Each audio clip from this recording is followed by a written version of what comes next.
So I ended up buying this set by Mould. This is a budget alternative to LEGO with cool model boxes. When you look at the model, it's immediately clear that it's a Bugatti, not licensed, even though it's labeled Tourbillon. A small instruction booklet for building a pretty solid model, a small sticker set, and 6 bags of parts. And that's how a story began. A story that lasted about 3 months. In front of you is the standard version of the Bugatti Tourbillon. This is where it all begins. I bought this set for my supercars and hypercars collection as an alternative to LEGO.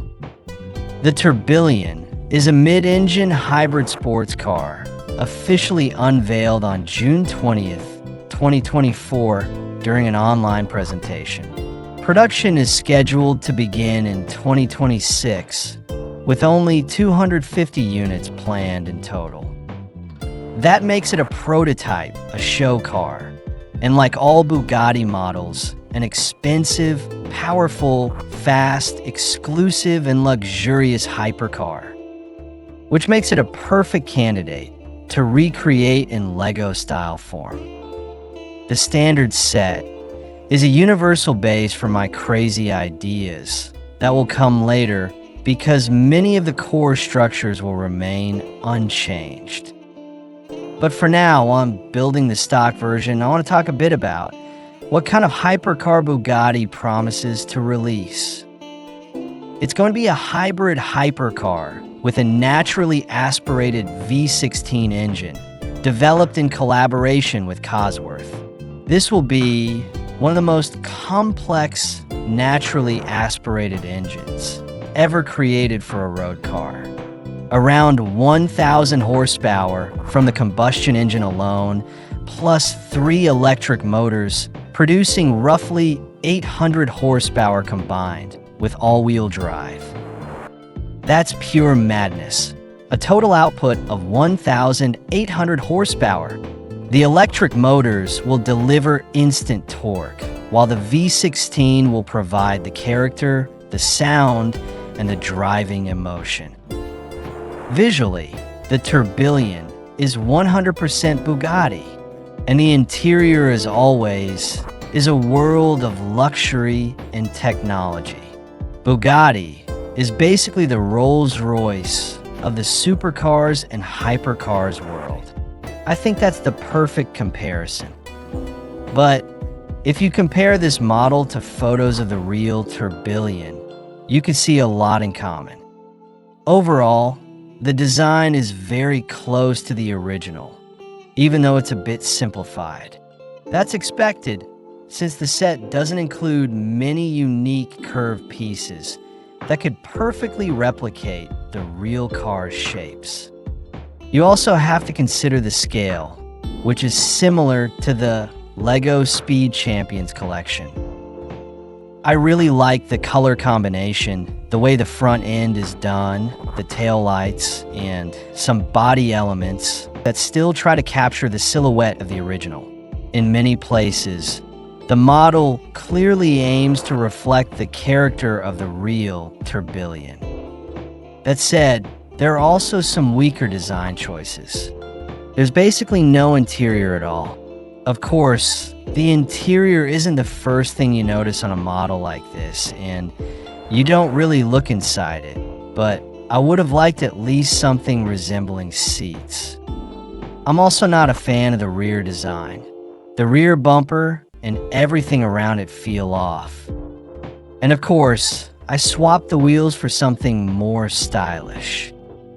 When a model was almost finished, I started thinking about tuning it.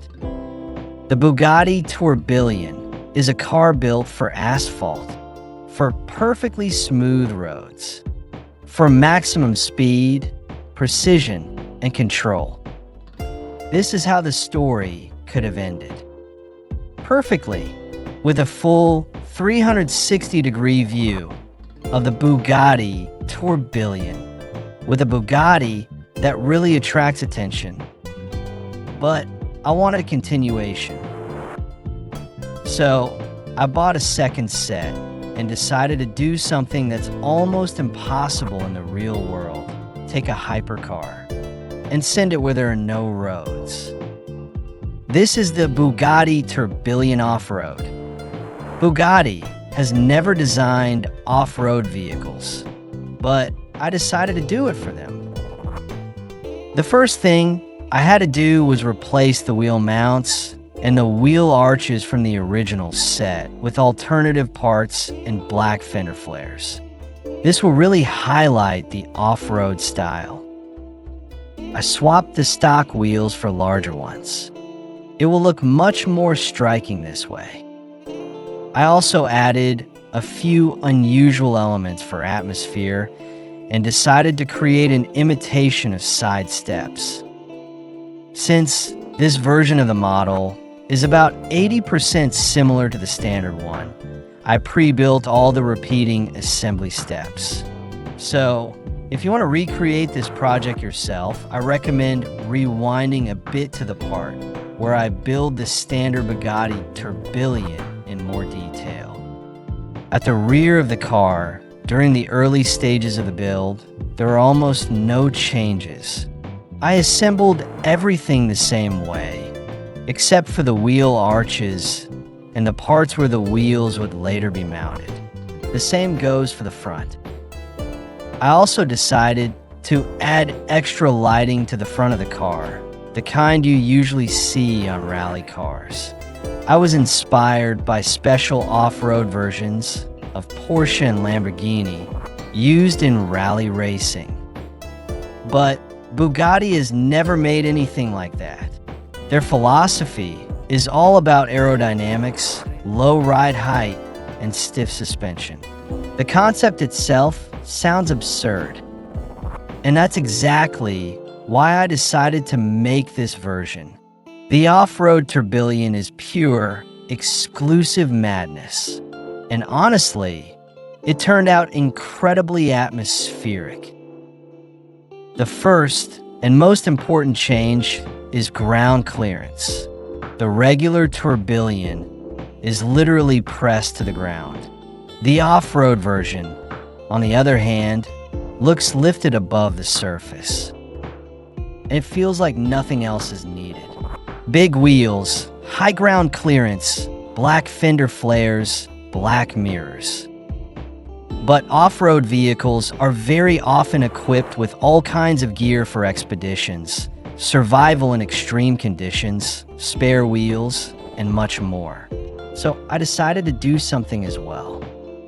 I added an extra brake light, then grabbed my spare parts and started building a roof box. But in the process, it turned into a satellite modem. I don't really know why it would be needed.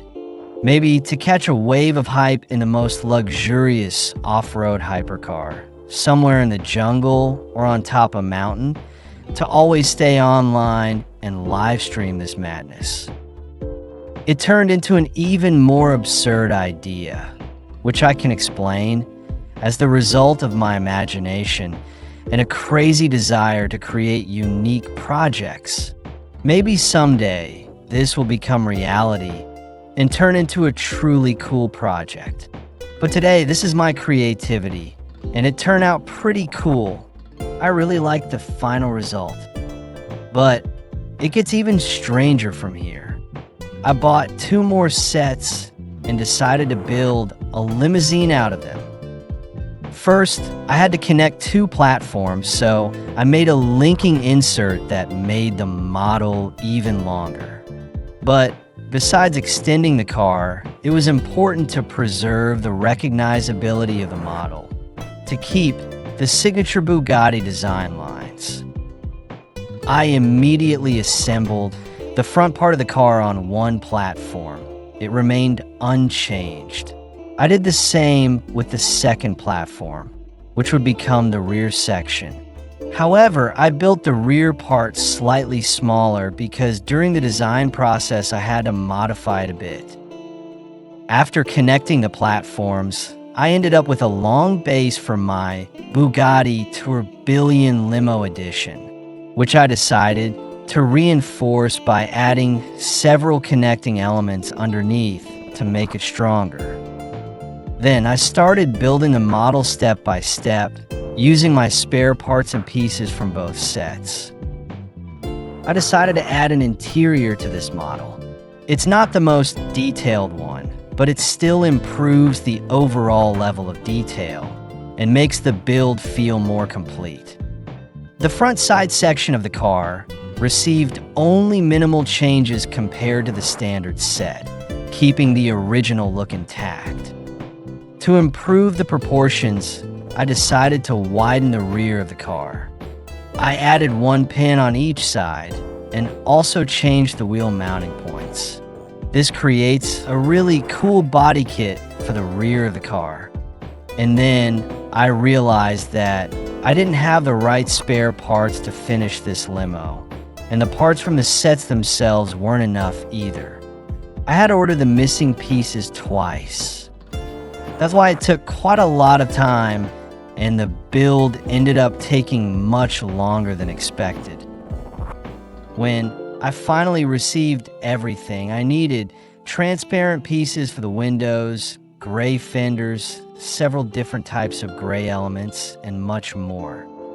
Thanks to these details, the design turned out absolutely insane. I decided to add a TV inside my limo as well.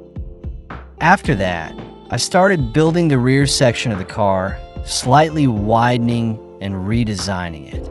In my opinion, it actually looks better this way. There are more lines now, emphasizing the aggressive design. Usually more aggressive shapes are made for sports versions and the most powerful trims of cars. But in my case, this happened to a limousine. Then, I decided to focus on the passenger interior. I had already installed a TV for them, and now I needed to level the floor with flat pieces and hide all the protruding pins. I added luxurious side sofas and then installed the main sofa, which ended up looking more like a bed. So now, this is also the fastest house on wheels. It turned out pretty funny. Interesting, what would the interior of a Bugatti limousine look like if it actually existed? What would they put inside? Next, I built the side panels with a smooth widening that starts right after the driver and gradually expands toward the rear wheel arch.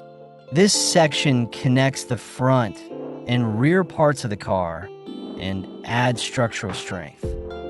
Would it be cooler than a Rolls-Royce? Or maybe it would be similar to the Bugatti Galavier?